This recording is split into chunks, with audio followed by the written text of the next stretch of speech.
Disguises.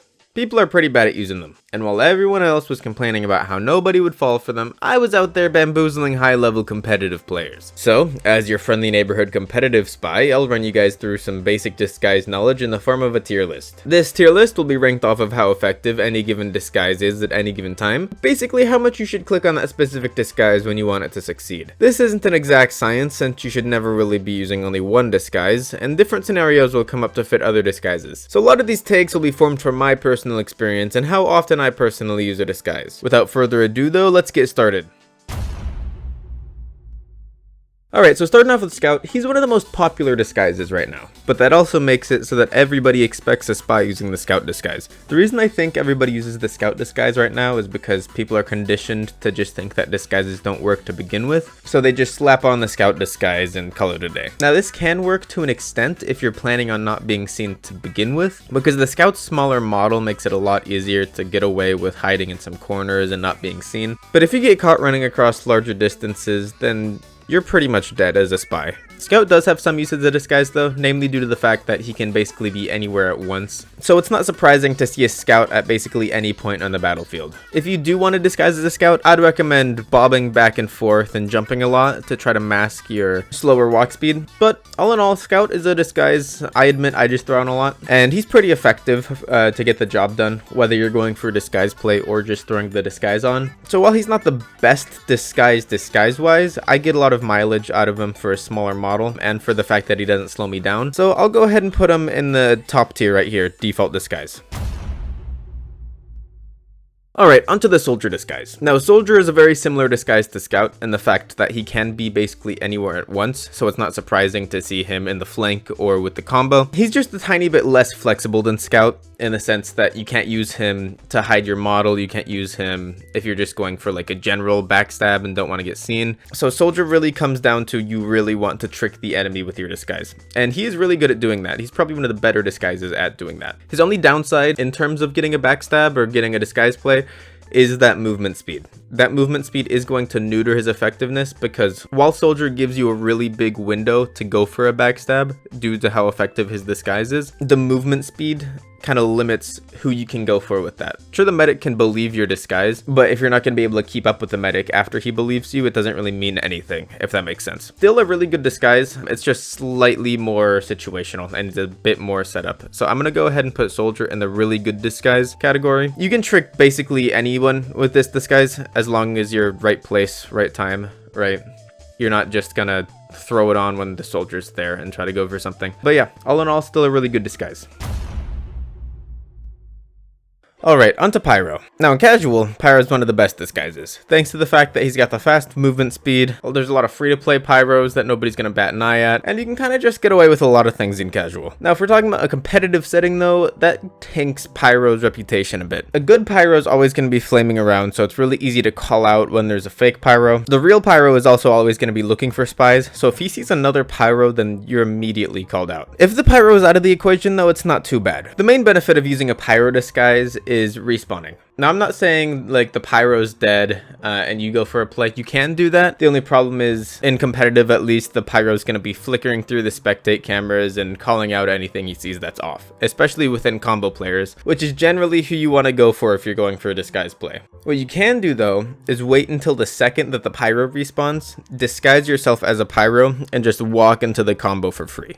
You can even pull out a power jack and nobody's going to even notice the speed difference or anything. Pyros aren't usually going to be shooting flames as they're respawning, so you can go for any play you want until you get into the combo. Like you can walk up to the medic, they're not going to like notice anything that's off because their Pyro's supposed to be respawning anyway. The only problem is this is very map dependent and you have to be managing how fast they respawn, when their teleporters are dead, stuff like that. But within that little period of time while the Pyro hasn't made it back to their team yet, you can basically get anything you want a lot of times. Obviously if you do this too much, they're going to catch on, but you can get a free few medic plays if you do this strategy. So for that reason, I think we're going to have to put Pyro in very situational disguise. You can just throw him on as a background disguise if you want, but if you really want effectiveness with this disguise, you're going to have to really wait for that moment when the Pyro's dead and respawning.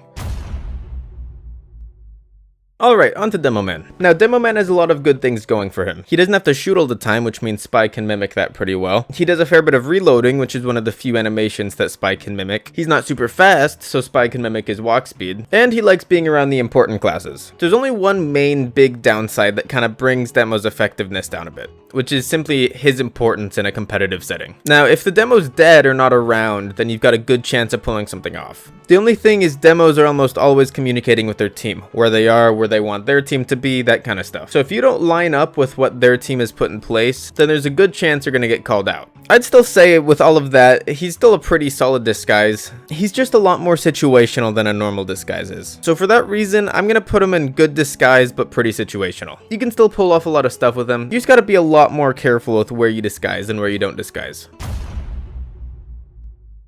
Alright, so onto the heavy disguise. Heavy is kind of similar to Soldier in the fact that he's very slow, and he's a very convincing disguise thanks to the fact that he's slow, but he also suffers from the fact that he's expected to be revved up a lot of the times, so you can't really play the disguise for very long periods of time. I think the heavy disguise is best when you're rotating from point to point. The only problem is, like I said, his slowness. It's very hard to get a very high impact pick even when they believe you, thanks to the fact that it's so hard to reposition yourself. Now, heavy is a very convincing disguise if you can get it to work, and they'll believe you for a pretty long time with it because no spy in their right mind disguises as a heavy. The only thing is the reward that you get from pulling off a heavy play is a lot less and less consistent than with other disguises. So with all that being said, I think I'm gonna have to put heavy in very situational disguise. He's not a bad disguise, he just doesn't gain a lot from actually pulling off a disguise play. And even though he's really convincing and can pull off some really big brain plays, his movement speed just neuters him to the point where I think I'm gonna have to put him in very situational.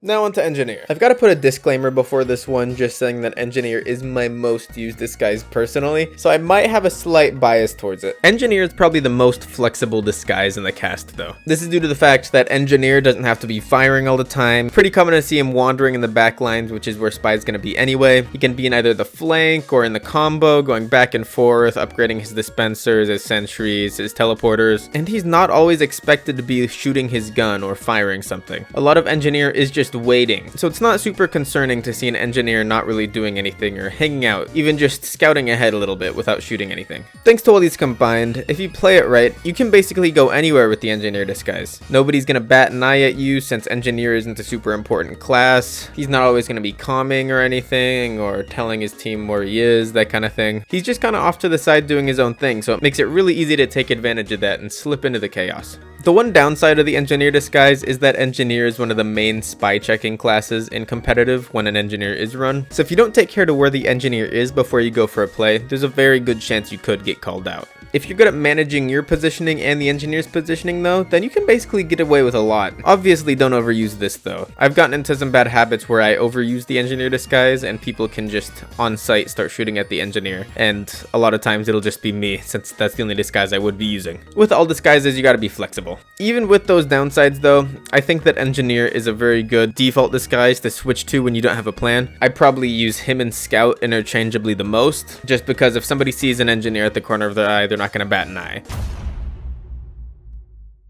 Alright, now here we go onto the Medic disguise. Medic is one of the most irredeemable disguises, I think. There's not a lot of good that you can get from actually using the disguise, and there's not really many mind games that you can pull off with just the Medic disguise either. Now in casual, I can see this being kind of useful. Like you can get some kind of big brain plays, like if people think that you're a medic and they let you go behind them, but every class is gonna be a much better disguise in casual, and even in casual, any good player will realize that you're a medic and you're not healing them after 1 second of being within range. And that's kind of what holds Medic back the most. The fact that as a disguise, you can't heal somebody or make it look like their health is going up. So even if they do believe you, you have an extremely small window to actually get a stab or pull something off with the Medic disguise. The one good thing about the Medic disguise is that it has a good walk speed, so you can kind of close the gap a lot faster than most other disguises. It doesn't stop the fact that most times people are going to realize you're a spy before you can actually get a stab though. Now with every disguise, there's going to be a use for it, but I think that the Medic disguise by far has the least uses and is the most inconsistent. And it's for those reasons I'm gonna have to put the Medic disguise into the almost never use this tier.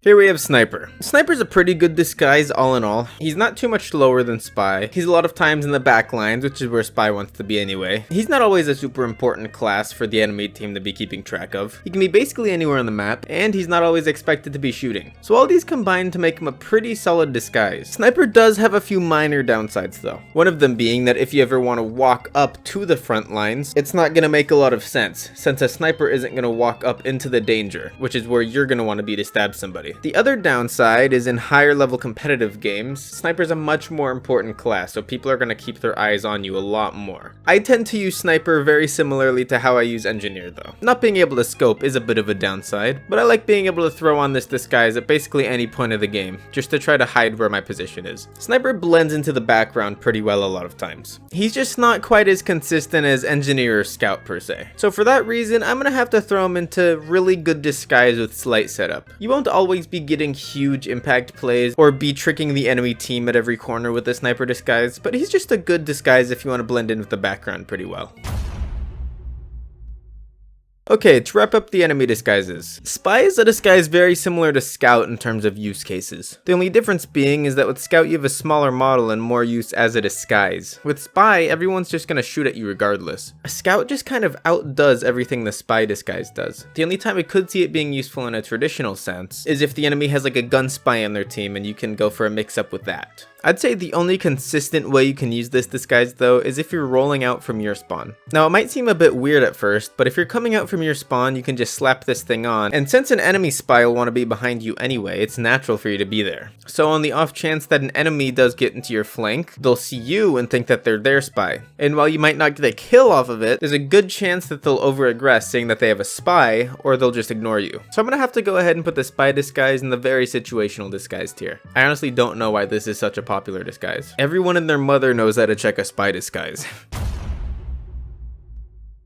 So there you guys have it. That is the official Cyber Wizard take on the good and bad disguises in the game. And while I think all in all I generally did pretty good placements, there are still some tweaks here and there that I can see them going other ways. For one, I might have gone a bit hard on the medic disguise, because through using it a little bit more I can see more situations where it can be useful. You still will not have a lot of time to pull it off though. So I can maybe see that being in very situational though. Then there's the spy disguise. I know a lot of people use the spy disguise. Something that I didn't mention earlier was that you can use it to hide unusual effects too, but I still think very situational is solid, but you can put it on a lot at spawn and get some free kills off of it, so there's that. And then Demo is another one that I can see myself moving up. I can see Demo going up to really good disguise, just because Demo isn't going to be looking for another Demoman, and the rest of his team aren't exactly going to be paying attention to the demo directly, so you can slide in and get a lot of good plays with that. Disguises are still kind of weird though, to where they can vary very much per person, so I think I'm still going to keep this as like my personal disguise tier list, I guess. Don't use this as like the perfect disguise tier list or anything. Like there's still definitely like some flaws or things I could clean up with it, and like different disguises will be better for different people and different playstyles, which is also really cool about Spy. Something else you guys might notice is I didn't do any friendly disguises, and that's kind of because they're kind of harder to do, and I don't have as much experience with friendly disguises. I have been using them more recently though, and they've been doing pretty well, so maybe after a little bit I'll do another video on friendly disguises if that's something that you guys want to see. I want to thank all of the spy mains from the Creative Spies Discord for giving me some clips to work with. I started this video a while back and was all out of spy clips because my hard drive died, but everybody came in clutch and helped me out getting some clips again. So thank you to everybody in there who helped out. Hope you guys enjoyed, and remember to subscribe for more super epic spy Team Fortress content. Hell yeah.